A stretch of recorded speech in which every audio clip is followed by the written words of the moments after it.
Welcome back.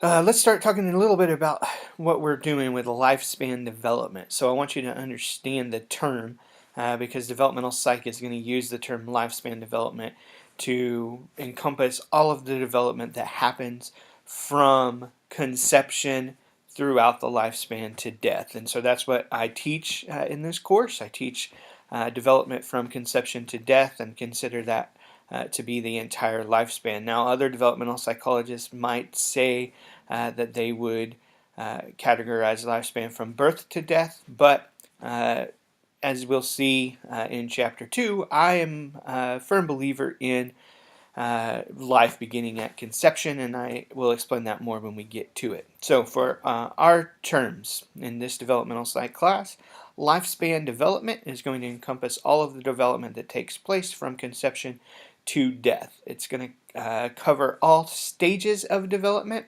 and progress through a person's life. And we're going to recognize that it's studied in a variety of ways.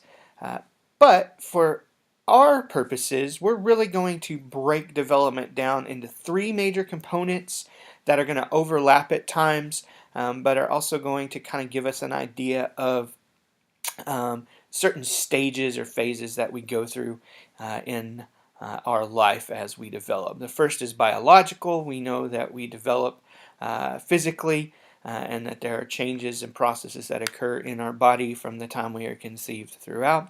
The second is cognitive.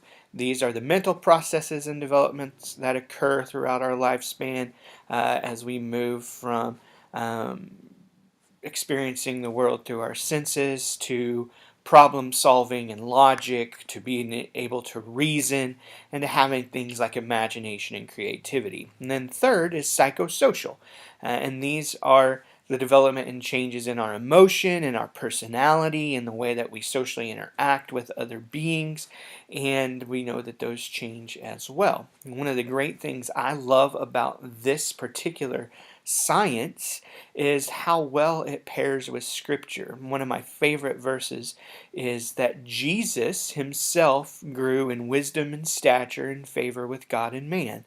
Basically, that says that Jesus himself grew cognitively, biologically or physically, and psychosocially.